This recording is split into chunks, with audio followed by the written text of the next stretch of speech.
নমস্কার বন্ধুরা, ঘরোয়া রেসিপি কিচেনে আপনাদের স্বাগত জানাই। আশা করি আপনারা সকলেই ভালো আছেন। আজকে আমি আরেকটি রেসিপি নিয়ে আপনাদের সামনে হাজির হয়েছি। আজকের রেসিপিটি হলো তালের বড়ার রেসিপি। আপনারা তো অনেকেই অনেকভাবে তালের বড়া করেছেন, কিন্তু আমি যেইভাবে এই তালের বড়াটা তৈরি করেছি একবার এইভাবে করে দেখবেন, খুব সুন্দর নরম তুলতুলে তালের বড়াটা তৈরি হবে আর খেতেও দারুণ টেস্টি হবে। আর সামনেই জন্মাষ্টমী, গোপালের ভোগ হিসাবে আমরা প্রত্যেকেই কিন্তু এই তালের বড়া গোপাল ঠাকুরের সামনে দিয়ে থাকি। এবার চলুন দেখা যাক আমি কিভাবে এই তালের বড়াটা রেডি করছি। তালের বড়ার জন্য আমি একটা তাল সংগ্রহ করে নিয়েছি। এবার দেখুন আমি তালটাকে কিভাবে ছাড়াবো, তার থেকে কিভাবে তালের পাল্পগুলো বের করব, আমি সমস্তটাই আপনাদের সাথে শেয়ার করব। এবার সবার প্রথমে তালের এই ওপরের খোসাটা আমি হাত দিয়ে এইভাবে খুলে ফেলছি। এবার এই তালের খোসাগুলোকে এইভাবে টেনে টেনে খুলে নিতে হবে।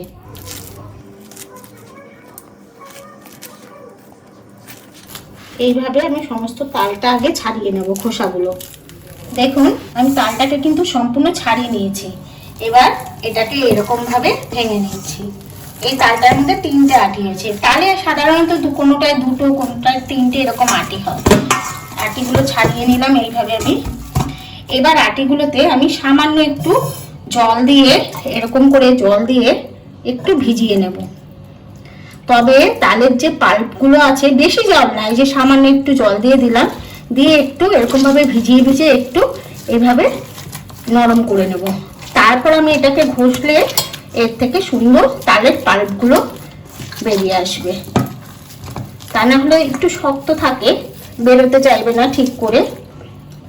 তাই আমি এইভাবে অল্প অল্প জল দিয়ে এটাকে একটু ভিজিয়ে নিচ্ছি। তালের আটিগুলো এই যে আমি একটু সময় ভিজিয়ে নিয়েছি আর একটু এরকম ভাবে চটকে নিয়েছি। এইভাবে একটু চটকে নিয়েছি। এবার আমি আটিগুলো আর একটা পাত্রে রেখে দিচ্ছি।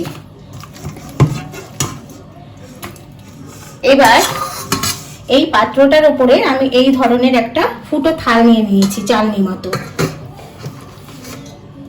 এবার এরকম ভাবে এক একটা আটি আমি এইভাবে ঘষে নেব। আপনারা কেউ ঝুড়িতেও ঘষে নিতে পারেন, ঝুড়ির মধ্যে এইভাবে রেখেও ঘষা যায়, কিন্তু আমি এইভাবে ঘষে নেব। এইভাবে আমি সমস্ত তালের পাল্পগুলো বের করে নেব। এই দেখুন এরকম ভাবে পড়ছে।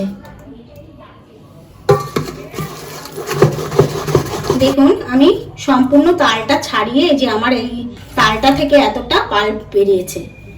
আর আমি কিন্তু তালটার পাল্পটা দেখুন এরকম কিন্তু ঘন আছে, খুব পাতলা নেই, আবার একদমই যে ঘন সেরকম না। এইরকম করে আমি বের করে নিয়েছি, আর এইরকমই টেক্সচারটা লাগবে। এবার সবার প্রথমে আমি এই যে এরকম একটা বড় বাটি নিয়ে নিয়েছি। এবার এর মধ্যে একটা চালনি ধরলাম, আর আমি সমস্ত কিছু একটা বাটির মাপে নিয়েছি। দেখুন এই যে এই বাটির মাপে এক বাটি সুজি নিয়েছি, আর সমস্ত কিছুই এই বাটির মাপেই আমার নেওয়া আছে। এক বাটি সুজি নিলাম। সুজিটাকে একটু চেলে নিয়ে এর মধ্যেই আমি এক বাটি ময়দা দিয়ে দিলাম। সরি, এটা আটা, এটা এক বাটি আটা। এরপর এই যে এক বাটি ময়দা দিয়ে দিলাম। আমি আটা ময়দা দুটোই দিয়েছি, এতে খুব ভালো হয় দেখবেন। এবার এটাকে খুব ভালো করে চেলে নিলাম। আর এর মধ্যে কিন্তু আমি কোনো রকম লবণ দেব না, কারণ আমি জন্মাষ্টমীতে ঠাকুরের কাছে দেবার জন্য এগুলো করা হচ্ছে। তাই আমি ঠাকুরের ভোগে কোনো রকম লবণ দিই না মিষ্টি জাতীয় জিনিসে। এর জন্য আমি এখানে কোনো লবণ ইউজ করব না। আপনারা চাইলে লবণ হাফ চামচ ইউজ করতে পারেন। দেখুন আমি আটা ময়দা সুজিটা খুব ভালো করে চেলে নিয়েছি। এবার এর মধ্যে আমি এক বাটি এই যে নারকেল কোড়া দিয়ে দিচ্ছি। আমি সমস্ত কিছুই বাটির মাপে নিয়েছি, যে এক বাটি নারকেল কোড়া দিয়ে দিলাম। আর এই বাটির মাপেই এক বাটি চিনি দিয়ে দিচ্ছি। আর সেম বাটির মাপেই আমি 1 বাটি তাল দিয়ে দিচ্ছি। এবার এটা দিয়ে মাখবো, মেখে দেখবো, না হলে পরে আমি আবার একটু তাল ইউজ করব। 1 বাটি হবে না এখানে, আর একটু আমি তাল একবারে দিয়েই দিচ্ছি।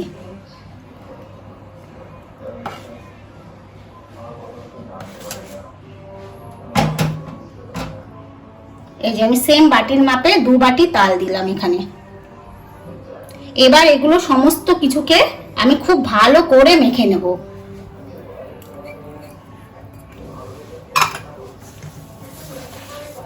আর আমি হাত দিয়েই মেখে নেব।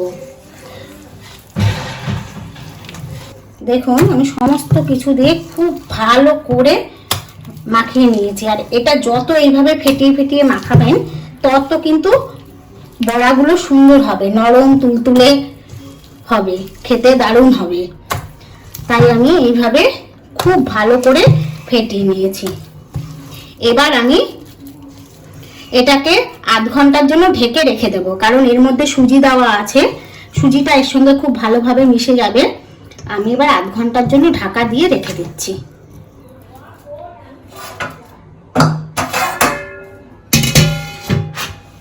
আধ ঘন্টার জন্য আমি মেখে এগুলো সব ঢেকে রেখেছিলাম।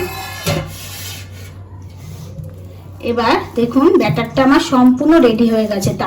তালের বড়ার ব্যাটারটা সব কিছু একদম ঠিকঠাক মতো হয়েছে। আর এখানে আমি গ্যাস জ্বালিয়ে কড়াই বসিয়ে তাতে সাদা তেল দিয়ে দিয়েছিলাম। এবার আমি এক এক করে একটু দেখে নিচ্ছি, একটা দিয়ে দেখুন তেলটা হয়েছে কিনা। হ্যাঁ, তেলটা সম্পূর্ণভাবে হয়ে গেছে, বড়াটা এই যে উপরে ভেসে উঠছে। এবার আমি এক এক করে বড়াগুলো ছেড়ে দিচ্ছি। আর এখন কিন্তু আমি গ্যাসের ফ্লেমটা মিডিয়াম টু লোতে রেখেই বড়াগুলো তৈরি করে নেব। হাতের আকারে গোল গোল করে, যে যেরকম সাইজ করবেন সেই অনুযায়ী দিয়ে করে নেবেন।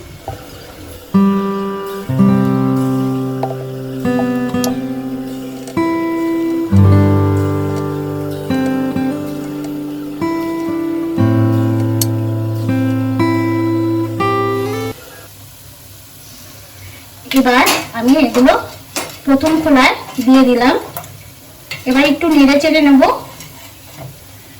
2 থেকে 3 মিনিট নাড়াচাড়া করলেই এগুলো কিন্তু রেডি হয়ে যাবে। দেখুন এক এক করে সব এগুলো উপরে ভেসে ভেসে উঠছে। আর একটু হালকা লাল লাল করে ভেজে নেব, তাহলেই বড়াগুলো রেডি হয়ে যাবে। এই সাইডের গুলো সবই দিয়েছি, একটু কাঁচা কাঁচা রয়েছে, এইগুলো সব ভেসে ভেসে উঠেছে। আর আপনারা সব সময় বড়াগুলো দেওয়ার সময় গ্যাসের ফ্লেমটা একদম লোতে করে দেবেন, তারপর আস্তে আস্তে মিডিয়াম টু লোতে রেখে বড়াগুলো ভেজে তুলবেন, তাহলে বড়াগুলো খুব সুন্দরভাবে ভাজা হবে। হাই ফ্লেমে দিলে কিন্তু ওপরটা লাল হয়ে যাবে, ভেতরটা হবে না ঠিক করে। দেখুন মিডিয়াম টু লোতে আমি বড়াগুলো লাল লাল করে ভেজে নিয়েছি। আমার বড়াগুলো রেডি হয়ে গেছে, খুব সুন্দর একটা কালার এসেছে। এবার আমি এভাবে তুলে নিচ্ছি।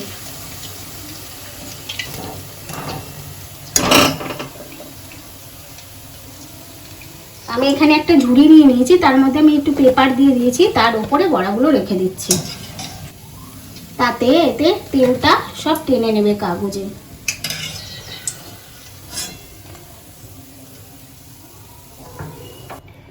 এবার আমি বাকি বড়াগুলো ঠিক এইভাবেই সম্পূর্ণ ভেজে নেব। আর বন্ধুরা, যদি আমার এই রেসিপিটি আপনাদের ভালো লাগে তাহলে অবশ্যই আপনারা বাড়িতে একবার তৈরি করবেন এইভাবে, সমস্ত সঠিক মাপ পরিমাপ দিয়ে। তারপর আমাকে একটা কমেন্ট করে অবশ্যই জানাবেন। আর সাবস্ক্রাইব করে বেল আইকনটি ওকে করে দেবেন পরবর্তী ভিডিওর নোটিফিকেশন পাওয়ার জন্য।